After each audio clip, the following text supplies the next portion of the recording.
एक लड़का था, ठीक ठाक घर से था।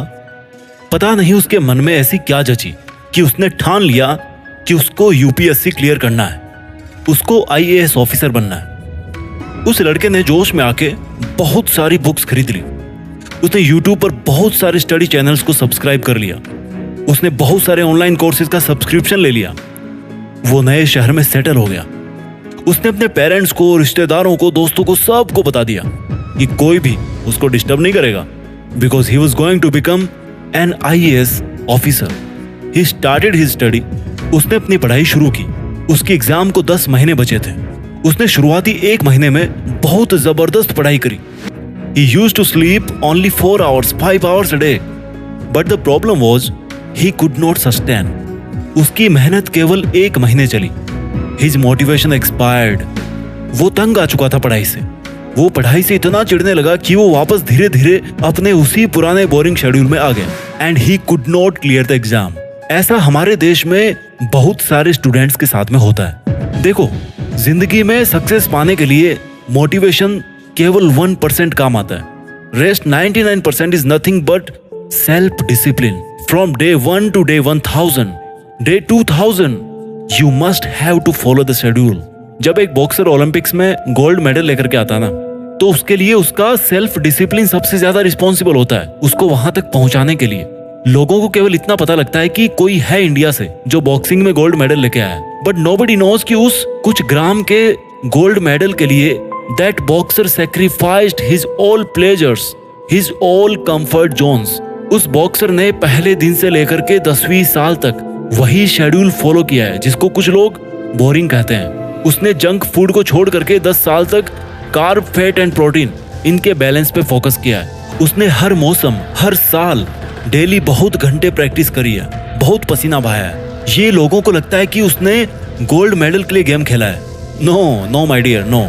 उसने गोल्ड मेडल के लिए नहीं, बल्कि खुद के सामने और पूरी दुनिया के सामने ये प्रूफ करने के लिए गोल्ड मेडल जीता है कि वो एक नॉर्मल लाइफ नहीं जीना चाहता। He deserve something better.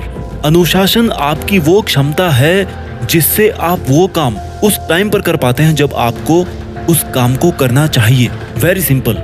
और उस काम को करने के लिए ये जरूरी नहीं कि आप उस काम को पसंद करें या ना पसंद। यस माय डियर, दिन में 15 घंटे किताब को सामने रखकर 3 साल तक मेहनत करना एक बहुत ही बोरिंग प्रोसेस है। कोई नहीं करना चाहेगा, बट इससे कोई फर्क नहीं पड़ता कि कोई उस बोरिंग काम को कितने साल तक करना चाहेगा या नहीं करना चाहेगा। It doesn't matter. फर्क मुझे तो इस बात से पड़ेगा कि मुझे वो काम करना है, चाहे कितना ही बोरिंग हो। Once I have taken the decision, I have sacrificed my self to the self discipline.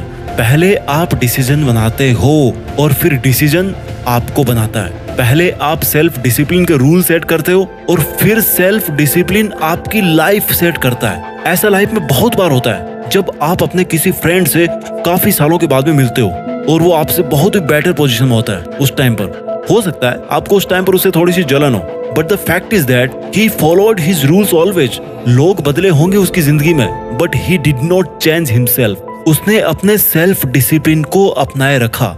When we talk about self discipline, we must have a clear goal in our mind कि आप करना क्या चाहते हो भाई। आपको उस टारगेट को अनकंडीशनली फॉलो करना है। आज आपको 2 चीजों में से कोई एक चीज को चुनना पड़ेगा। First is self discipline and second one is regret, अनुशासन या पश्चाताप। आप अगर अनुशासन चूज करेंगे तो आपको सफलता मिलेगी या नहीं मिलेगी इसकी कोई गारंटी नहीं है, बट इतना जरूर कंफर्म है कि कभी आप अपनी लाइफ में अगर पीछे मुड़ के देखोगे ना, तो आपको कभी पछतावा नहीं होगा। अगर आज आप अनुशासन चूज करते हो तो इसका दर्द आपको कुछ वीक्स, कुछ महीने या कुछ साल तक हो सकता है, but if you dare to choose regret तो भाई पछतावा तो होगा, लेकिन इतना बुरा होगा ना कि आप उस टाइम अगर कुछ करना चाहेंगे तो भी कुछ नहीं कर पाएंगे। आपको सफल होने के लिए दूसरों से ज्यादा स्मार्ट होने की जरूरत नहीं है। समझो इस बात को। आपको सक्सेसफुल होने के लिए दूसरों से ज्यादा सेल्फ डिसिप्लिन्ड होने की जरूरत है। जब कोई आर्मी में भर्ती होता है ना, तो उसको सबसे पहला अगर कोई पार्ट पढ़ाया जाता है तो वो है सेल्फ डिसिप्लिन का। Discipline to perform his duty at any place, at any situation, at any cost. तब जाकर वी विन अ वॉर। और जो हमारी ये लाइफ है ना, this is also not less than a war. इसमें गोलियां नहीं चलती, खून खराबा नहीं होता, but a war is a war. और जिंदगी के इस युद्ध का असली विजेता बनने के लिए अगर आपको सबसे पहले कुछ सीखना है, that is only self discipline. Now question comes, how to become self discipline. Step number 1, सबसे जरूरी चीज है सेल्फ डिसिप्लिन को बनाने के लिए गोल सेटिंग। आपकी लाइफ का एक लक्ष्य निर्धारित कीजिए। आपको क्या लगता है आपको लाइफ में क्या करना चाहिए? आपको क्या लगता है कि कौन सी चीज आपकी लाइफ में सबसे ज्यादा जरूरी है? Is it your self respect? Is it money? Is it a job? और इज इट अ रिलेशनशिप? कोई भी आपका लक्ष्य हो, it doesn't matter. Step number 2, मुझे ये काम करना चाहिए। इस वाक्य से निकल के आप इस लाइन पे आइए कि मैं ये काम कर रहा हूं।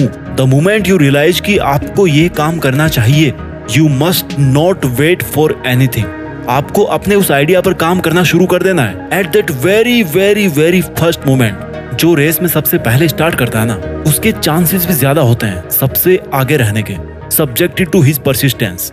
यानी कि लगातार काम करने की जो आदत होती है ना, वही रेस में सबसे ज्यादा आगे आपको लेकर के जाती है। Step number 3, create a deadline. जब कोई रेस शुरू होती है तो जो दौड़ने वाला होता है उसके सामने एक टारगेट होता है कि वो रेस 100 मीटर की है या 10 किलोमीटर की है। उस रनर की तैयारी और माइंडसेट भी उसी तरह से होता कि वो अपने आप को मेंटली तैयार कर सके। मैंने बहुत पहले एक वीडियो में कहा था कि किसी भी काम को करने के लिए आपको उस काम को सबसे पहले अपने विचारों में करना होता है। सबसे बड़ा काम होता है किसी भी काम को करने का पहले खुद को ये समझाना कि मुझे ये काम करना चाहिए, मैं ये काम कर सकता हूँ या मैं इसी काम को करने के लिए बना हूँ। You have to win your self, so you must set a deadline कि मुझे ये काम करना है और कितने समय में करना है। हो सकता है आपका लॉन्ग विजन हो 10 साल का, हो सकता है आप वहां पर 5 साल में पहुंच जाओ, बहुत अच्छी मेहनत थी आपकी, या हो सकता है आप 20 साल में भी ना पहुंचो, बट रफली you must set a target कि यार ये काम मुझे 10 साल में करना है। स्टेप नंबर 4, जब आपने एक बार बहुत बड़ा टारगेट सेट कर लिया तो अब आपको बार बार ये सोचने की जरूरत नहीं है कि आपको इतना बड़ा काम करना, आपको इतना बड़ा काम करना, आप कैसे करोगे कैसे करोगे। आपको केवल इस पर ध्यान देना है कि आज के दिन में मैं कैसे उस मंजिल के एक और कदम पास जाकर के खड़ा हो जाऊं। वो जो टारगेट है ना, that should work like a magnet. जो चुंबक होती है ना, वो लोहे को खींचती है अपनी तरफ, है ना। तो वो जो मंजिल है ना, that is magnet and you are iron my dear. आपको केवल आज पर ध्यान देना है, आपको केवल आज का काम करना है। भगवान ना चाहे, बट हो सकता है हम में से कई लोग इस दुनिया में 10 साल बाद रहे ही ना, बट हमारे पास आज तो है ना। Step number 5, create habits as soon as possible.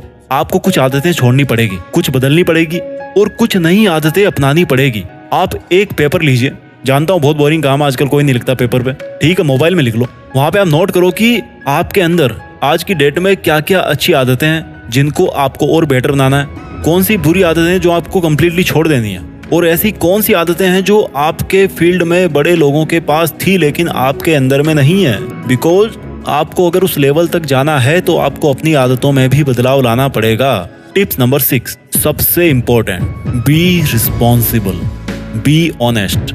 आप चाहे दुनिया के सामने कैसे भी रहो, कैसे भी बनो, आप दुनिया को उल्लू बना सकते हो। You can cheat the world but you must not cheat yourself, because I'm once again saying that in this 800 crore people's world you are just one who will be with you till your last breath. आप एकमात्र वो प्राणी है इस 800 करोड़ की दुनिया में जो आपके साथ में आखिरी सांस तक रहेंगे। तो क्यों खुद को उल्लू बना रहे हो भाई? स्वीकार कीजिए खुद के अंदर कोई कमी है तो मिलके बदलाव करेंगे ना यार, उसमें क्या दिक्कत है? चेंज लाने के लिए तो बैठे हैं यहाँ। Be honest and responsible, be self disciplined. आइए अपनी लाइफ में कुछ ऐसा करें जो किसी ने ना किया हो, जिसके लिए केवल आप बने हो और जो आपसे बेहतर और कोई नहीं कर सकता। अपना ख्याल रखिए और आगे बढ़ते रहिए। देश में खुद के साथ साथ दुनिया में भी हिंदुस्तान का नाम रोशन कीजिए। जय हिंद, वंदे मातरम।